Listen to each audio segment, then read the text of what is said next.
Hello everyone, कैसे हैं सब लोग। मैं हूं अमूल्य ओझा, रैंकर से।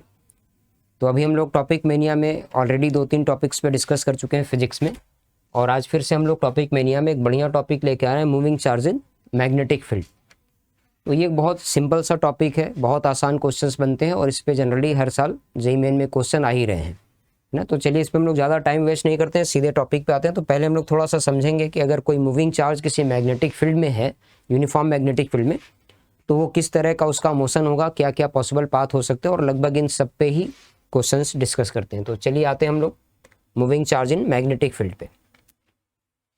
तो सबसे पहले हम लोग ये देखें कि जैसे अगर कोई मूविंग चार्ज है, चार्ज Q है, सपोज करिए कोई चार्ज Q है, उसके पास कोई वेलोसिटी v है और वो किसी मैग्नेटिक फील्ड B वेक्टर में मूव कर रहा है। तो ये जो चार्ज है ये एक फोर्स एक्सपीरियंस करता है मैग्नेटिक फील्ड से, जिसको हम लोग लिखते हैं Q times V cross B। ये चार्ज पे फोर्स आता है। अब इस फोर्स के साथ कुछ खास बातें हैं। तो क्या क्या खास बातें भाई?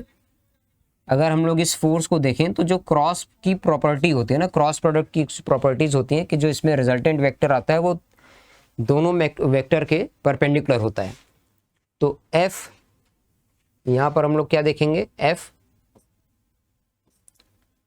ये परपेंडिकुलर हो जाएगा किसके, V वेक्टर के, एज वेल एज ये परपेंडिकुलर होगा किसके, B वेक्टर के। तो अब देखिए इसमें कई बार क्वेश्चंस कैसे बनते हैं ना, जैसे इसमें कई बार क्वेश्चंस ऐसे देते हैं कि भाई कोई चार्ज पार्टिकल है, वो किसी मैग्नेटिक फील्ड में मूव कर रहा है, जहाँ पर मैग्नेटिक फील्ड कुछ इस तरह से है, BXI cap plus BY J cap, ऐसा कुछ है। और जो चार्ज है वो एक्सेलरेट हुआ, उसके पास कोई एक्सेलरेशन कुछ इस टाइप से है, AXI cap plus AY J cap, ऐसा कोई एक्सेलरेशन है। तो मैग्नेटिक फील्ड और एक्सेलरेशन में क्या रिलेशन होगा, है ना। तो अगर हम लोग यहाँ पर देखें, जैसे फोर्स अगर मैग्नेटिक फील्ड के परपेंडिकुलर होता है तो इसका मतलब एक्सेलरेशन वेक्टर भी मैग्नेटिक फील्ड के परपेंडिकुलर होगा। और अगर दो वेक्टर क्वांटिटीज एक दूसरे के परपेंडिकुलर हो गए तो इन दोनों का डॉट प्रोडक्ट क्या हो जाता है, 0। तो एग्जैक्टली यहाँ पर हम लोग यही करेंगे, A dot B equal to 0, A dot B equal to 0। और इससे हम लोग एक रिलेशन बना सकते हैं, AX BX plus AY BY। अगर तीसरा कंपोनेंट हो, Z कंपोनेंट हो, तो उसको भी ऐड कर सकते हैं, AZ BZ, ये सब मिलके क्या हो जाना चाहिए, 0 के बराबर। तो ये ऐसा एक रिलेशन बन जाता है। तो एक तो ये चीज़ है।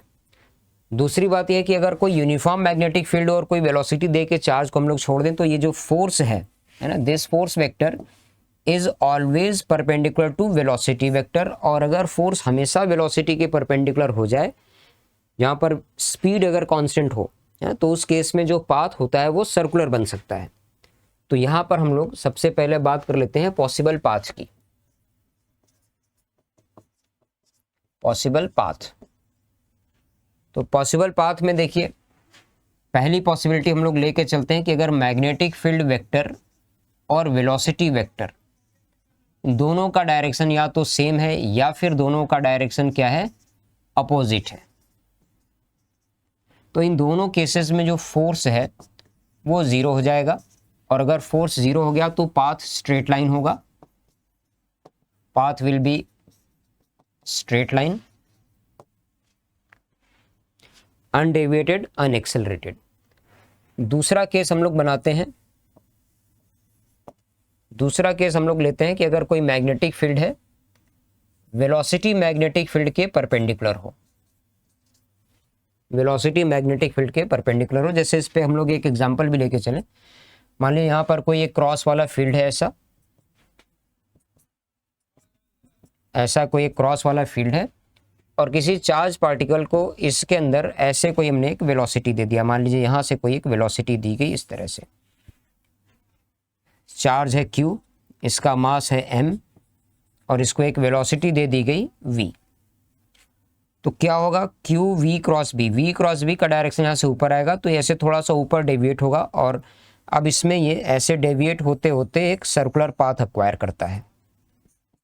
इस तरह से हर एक पॉइंट पर जो वेलोसिटी है और जो फोर्स होगा वो एक दूसरे के परपेंडिकुलर होंगे। जैसे अगर हम लोग फोर्स को देखें तो यहाँ पर फोर्स का डायरेक्शन ऐसा बनेगा, जब ये पार्टिकल इधर कहीं आएगा तो फोर्स ऐसा होगा, इस तरह से इस पे घूम रहा होगा।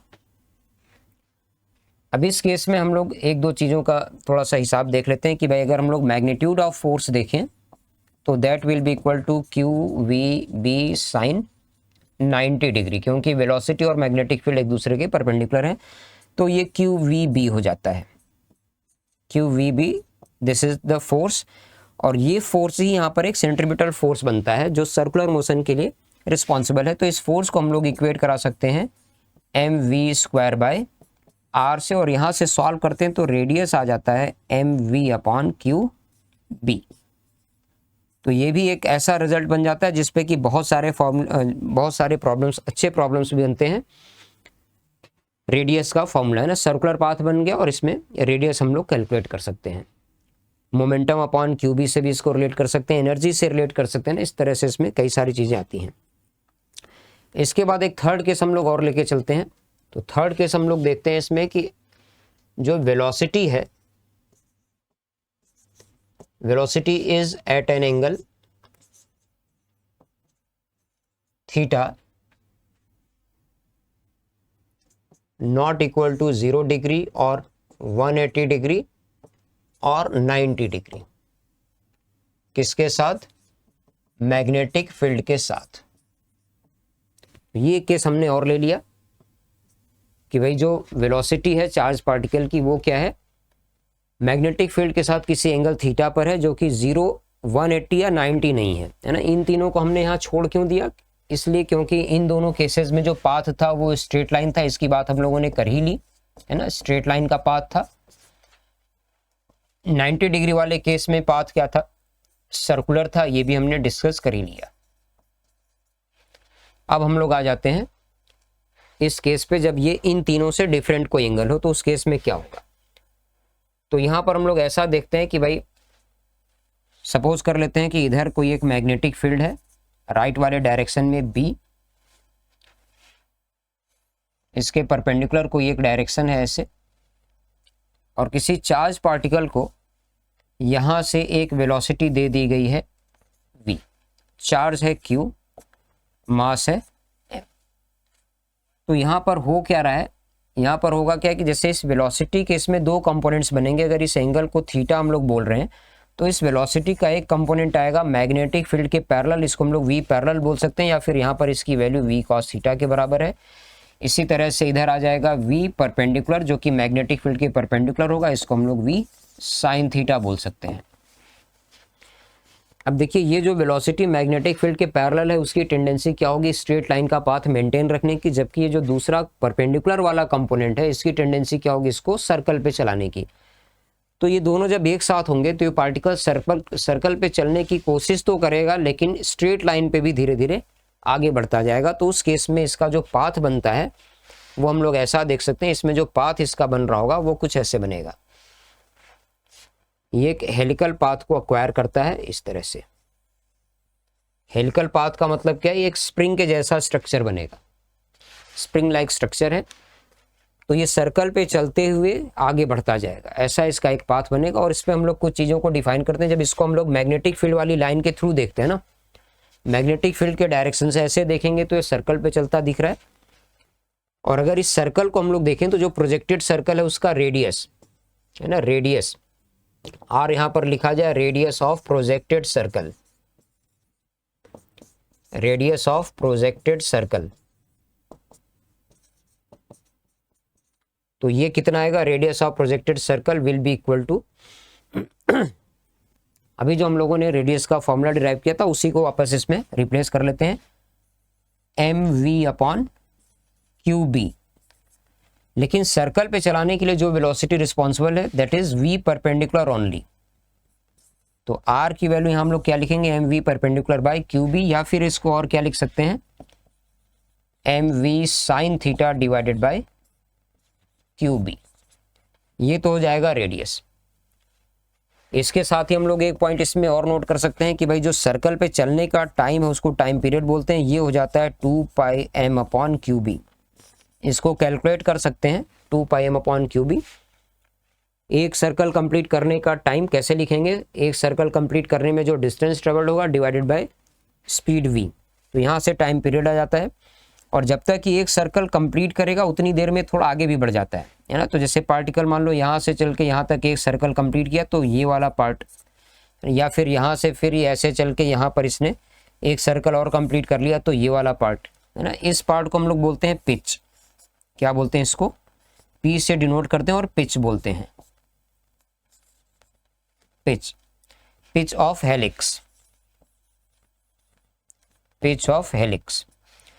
तो ये जो पिच है ये बेसिकली क्या है, जितनी देर में पार्टिकल एक सर्कल पे एक राउंड कंप्लीट करता है उतनी देर में वो अलोंग द मैग्नेटिक फील्ड कितना आगे बढ़ जाता है। तो यहाँ से अगर हम लोग पिच की वैल्यू कैलकुलेट करें तो this is nothing but v parallel multiplied by capital T। इसकी वैल्यू क्या है, v parallel into capital T। और इसको अगर हम लोग सॉल्व करना चाहें तो क्या लिख सकते हैं, capital T 2πm upon QB, 2πm upon QB multiplied by v parallel which is v cos theta। तो this is all about pitch of helix। तो ये कुछ बेसिक थ्योरीज हैं। इसके बाद कई बार क्या होता है कि इसमें जो हम लोग सर्कुलर पाथ को देखते हैं उसमें कुछ केसेस ऐसे भी बन जाते हैं कि पार्टिकल को सर्कल के अंदर मैग्नेटिक फील्ड के अंदर से ही प्रोजेक्ट न किया जाए, बाहर से कोई वेलोसिटी दे दी जाए, ऐसा भी कुछ केस बन सकता है। तो जैसे यहाँ पर हम लोग एक मैग्नेटिक फील्ड को कंसिडर कर लेते हैं जो कुछ पर्टिकुलर रीजन में ही कन्फाइंड है। यहाँ पर हमने एक मैग्नेटिक फील्ड को कंसिडर किया, मान लेते हैं ये किसी डी विड्थ के अंदर कन्फाइंड है, और अब इसमें हमने किसी चार्ज को एक वेलोसिटी दे दी। यहाँ मान लेते हैं कोई चार्ज पार्टिकल है Q, मास है m, और इसको ऐसे एक वेलोसिटी दे दी गई v। अब ये इस वेलोसिटी को लेके मैग्नेटिक फील्ड में इंटर करता है। तो जब ये मैग्नेटिक फील्ड के परपेंडिकुलर, मैंने यहाँ पर क्या सपोज किया कि ये परपेंडिकुलर इंटर कर रहा है इस रीजन के, तो जब इस रीजन के परपेंडिकुलर इंटर करेगा तो इस पे v क्रॉस b से ऊपर फोर्स आएगा और ये एक सर्कुलर पाथ बनाता है। तो इसमें कई सारी पॉसिबिलिटीज़ हैं। हो सकता है कि अगर ये कोई छोटे रेडियस का सर्कुलर पाथ बनाए तो ऐसे वापस निकल जाएगा, सेमी सर्कल बना के वापस निकल जाएगा, और अगर इसकी वेलोसिटी ज़्यादा हो तो थोड़ा बड़ा रेडियस का सर्कल बना के वापस निकल जाएगा। लेकिन कई बार ऐसा भी हो सकता है कि इसको इतनी वेलोसिटी दे दी जाए कि ये इस पार्ट में वापस ना आए, उधर से कहीं एग्जिट ले ले, तो ये ऐसा भी जा सकता है इस तरह से। तो इसमें क्या होगा, यहाँ से जो इसका ऑनवर्ड पाथ है ये तो बनेगा स्ट्रेट लाइन, और इसके अंदर का जो पाथ है वो क्या है, सर्कुलर। तो ऐसे केस में अगर हम लोग ये देखें कि अब ये पहले मैग्नेटिक फील्ड के परपेंडिकुलर था और अब ये मैग्नेटिक फील्ड से किसी थीटा एंगल या अल्फा एंगल पर डेविएट हो चुका है, तो अगर हम लोग इस अल्फा की वैल्यू को फाइंड करना चाहें तो इसके लिए हम लोग क्या करते हैं, जो भी यहाँ पर सर्कुलर पाथ बन रहा है, जैसे यहाँ से इसने एंट्री लिया तो ये वाली लाइन सीधी, इसके बाद इस सर्कल पे गया तो ये लाइन इस पे टेंजेंट होगी। और अगर सर्कल का सेंटर ढूंढा जाए तो हमेशा टेंजेंट के परपेंडिकुलर वाली लाइन पर सर्कल का सेंटर आता है, तो सर्कल का सेंटर यहाँ पे कहीं इस लाइन पर होगा। इसी तरह से जब ये कर्व पाथ पे जाने के बाद एग्जिट लेगा तो यहाँ पर भी ये भी इस पे टेंजेंशियल होगा, तो जो सर्कल का सेंटर है वो इस टेंजेंट के भी परपेंडिकुलर वाले लाइन पर कहीं ना कहीं होना चाहिए। तो इसको हम लोग एक परपेंडिकुलर ड्रॉ कर देते हैं, और जहाँ पर दोनों का इंटरसेक्शन हो जाता है वही क्या है, सर्कल का सेंटर है। तो ये एक सर्कुलर पाथ बन गया जिसका सेंटर यहाँ पर है, और इस सेंटर के अबाउट ये ऐसे सर्कुलर पाथ पे जा रहा होगा। अब यहाँ से इधर तक का जो लेंथ है ये रेडियस के बराबर हो गया, यहाँ से यहाँ तक का जो डिस्टेंस है ये भी रेडियस के बराबर हो गया, लेकिन ये विड्थ क्या है, d। तो अगर हम लोग इसको यहाँ से मिला देते हैं तो ये विड्थ को हम लोग अभी भी क्या लिख सकते हैं, d के बराबर। ये एंगल हमने अल्फा लिया है, यहाँ 90 बनेगा, इधर 90 माइनस अल्फा बनेगा, तो ये वाला एंगल क्या हो जाएगा, अल्फा। और अब ये एक राइट एंगल ट्राइंगल हो गया जिसमें हम लोग साइन अल्फा की वैल्यू लिखें परपेंडिकुलर अपॉन हाइपोटेन्यूस। तो ये कितने एंगल तक पार्टिकल एग्जिट लेने पे डेविएट हो जाएगा उसका साइन अल्फा कैलकुलेट करना हो तो that will be equal to d by R. d by R, R की वैल्यू हमें बताई है mv अपॉन QB, जहां पर v क्या है, वेलोसिटी है ना। तो ये इसमें कंप्लीट थ्योरी हो गई। जो भी moving charge in magnetic field, अगर कोई यूनिफॉर्म मैग्नेटिक फील्ड में उसमें कोई चार्ज अगर चल रहा होगा तो इससे ज़्यादा और केसेस नहीं है। और अब इसमें हम लोग थोड़ा सा आगे बढ़ते हैं और ये देखते हैं कि जेईई मेन में इसमें किस तरह के क्वेश्चंस पूछे जाते हैं। तो चलिए सबसे पहले हम लोग ये देखते हैं, two particles X and Y having equal charges, ध्यान दीजिएगा, equal charges are being accelerated through the same potential difference. ये दो चीजें इसमें इंपॉर्टेंट हैं, चार्ज बराबर दिया गया है और पोटेंशियल डिफरेंस बराबर दिया गया है। चार्ज इंटू पोटेंशियल डिफरेंस क्या हो जाता है, काइनेटिक एनर्जी। काइनेटिक एनर्जी को हम लोग क्या लिखते हैं, हाफ एम वी स्क्वायर। उधर वाला वी स्पीड है और ये डेल्टा वी क्या है, पोटेंशियल डिफरेंस। तो ये स्टोरी है, दोनों के पास काइनेटिक एनर्जी सेम है। There after they enter normally in a region of uniform magnetic field and describe circular paths of radii r1 and r2। दोनों के सर्कुलर पाथ का रेडियस दिया हुआ है और इसमें मास का रेशियो पूछा गया है x और y। तो मैं सपोज कर लेता हूं कि भाई जो x है उसका मास है mx और ये जो y है उसका मास है my। तो सबसे पहले मैं x का जो रेडियस r1 लिया गया उसकी वैल्यू मैं लिख लेता हूं mx into vx upon QB। इसी तरह से अगर मैं r2 की वैल्यू लिखूं तो r2 को मैं क्या लिखूंगा, my vy अपॉन QB। इन दोनों को एक बार डिवाइड कर देते हैं तो हमारे पास क्या रिजल्ट आएगा, QB से QB कैंसिल हो जाएगा, QB से QB कैंसिल हो जाएगा। और ये मास का रेशियो पूछा गया तो हमें क्या चाहिए, mx अपॉन my, है ना, mx अपॉन my चाहिए। तो हम लोग यहाँ पर कुछ ऐसा कर लेते हैं कि ये जो काइनेटिक एनर्जी है इसको मैं k बोल देता हूँ, है ना, और यहाँ क्रॉस मल्टीप्लाई कर देता हूँ 2 को, तो इससे हमें मिल जाएगा mv square equal to 2k। एक m से मैं और मल्टीप्लाई कर देता हूँ और एक m से यहाँ और मल्टीप्लाई करके अब इसका रूट ले लेता हूँ, तो mv की वैल्यू क्या होती है, रूट के अंदर 2km।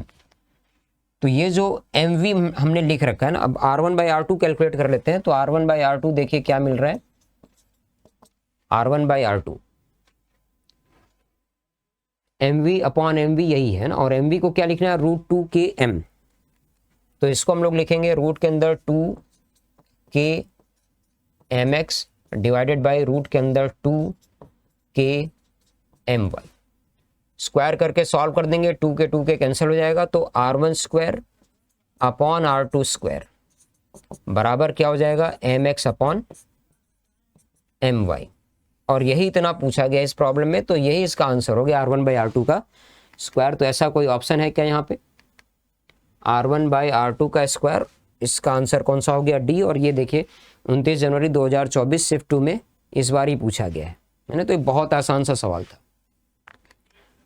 आगे और देखते हैं। अब ये देखिए जो हमने डेविएशन की भी बात की थी, एग्जैक्टली उसी पैटर्न पे जेईई मेन में आया हुआ एक क्वेश्चन है। प्रोटॉन है, इसका मास m लेना है, accelerated bye potential difference v। यहाँ पर जो पोटेंशियल डिफरेंस बताया गया है v applies through a uniform transverse magnetic field B, the field occupies a region of space by width d if alpha with the angle of deviation of proton from initial direction of motion, see figure, the value of sin alpha will be, है ना। तो ये तो सीधे सीधे जो हमने theory discuss किया वही सवाल हो गया। अपने को यहाँ पर क्या लिखना है भाई, sin alpha equal to d/r। r की वैल्यू कैसे लिखनी है, mv अपॉन QB। v यहाँ पर स्पीड है, लेकिन यहाँ जो v दिया गया वो पोटेंशियल डिफरेंस है। तो हम लोग पहले काइनेटिक एनर्जी की बात कर लेते हैं। Kinetic energy charge into potential. Kinetic energy charge मान लिया जाए q और पोटेंशियल डिफरेंस है v, तो ये काइनेटिक एनर्जी होगी। और इसको हम लोग और क्या लिख सकते हैं, हाफ m v स्क्वायर। तो फिर से यही बात है, इसको m से मल्टीप्लाई कर दीजिए और m से डिवाइड कर दीजिए, तो यहाँ पर हमारे पास ये mv की वैल्यू आ जाएगी। m से मल्टीप्लाई करके m से डिवाइड किया तो ये 2mqv और इसका रूट, है ना, ये वैल्यू हो गई किसकी, mv की। तो यहाँ पर हम लोग d/r में r की वैल्यू रिप्लेस कर लेते हैं। r बराबर क्या लिखना है, mv/qb। mv रूट के अंदर 2mqv, तो d/r में r में mv की वैल्यू लिख चुके हैं, mv अपॉन QB। तो q ऊपर आ जाएगा, b ऊपर आ जाएगा। अब ये वाला q अगर हम लोग कैंसिल कर लें तो ये q आ जाएगा रूट के अंदर। तो इसके बेसिस पे देखते हैं कोई ऑप्शन है क्या ऐसा, रूट के अंदर bd B D root Q by two M V, Q by two M V, B D root Q by two M V. तो ये ऑप्शन सी इसका करेक्ट हो गया, ऑप्शन सी इज करेक्ट। तो ये भी एक सिंपल सा ही प्रॉब्लम है जो इस टॉपिक पे आया है। और थोड़ा सा आगे बढ़ते हैं। अब यहाँ पर देखिए इधर क्या दिया गया भाई, a charged particle moving in a magnetic field B has the components of velocity along B as well as perpendicular to B, the path of the charged particle will be, है ना। ये तो अभी हमने जो हेलिकल पाथ वाला discussion किया कि भाई एक पार्टिकल है जो किसी मैग्नेटिक फील्ड में ऐसे इंटर कर रहा है जिससे कि उसके पास वेलोसिटी के दोनों कंपोनेंट है, एक कंपोनेंट वेलोसिटी का मैग्नेटिक फील्ड के परपेंडिकुलर पैरेलल है और दूसरा मैग्नेटिक फील्ड के परपेंडिकुलर है। तो इस केस में जो इसका पाथ बनेगा वो हेलिकल बनेगा, और हेलिकल भी कैसे बनेगा, इसका जो एक्सेस होगा वो बी वेक्टर के अलोंग होगा। हेलिक्स का जो एक्सेस होगा वो किधर होगा, अलोंग मैग्नेटिक फील्ड वेक्टर। तो फर्स्ट ऑप्शन इसका क्या है, helical path with the axis along magnetic field. अब यही वाला इसका करेक्ट आंसर है ना। तो इस तरह से देखिए कितने आसान आसान सवाल आ रहे हैं और बहुत बढ़िया टॉपिक है, बहुत कम टाइम में इसको प्रिपेयर कर सकते हैं। तो ठीक है, फिर दैट्स ऑल फॉर नाउ। मिलते हैं फिर जल्दी हम लोग टॉपिक मैनिया में इसी तरह की और वीडियो के साथ। तब तक के लिए अच्छे से पढ़ाई करिए। Bye bye everyone, take care.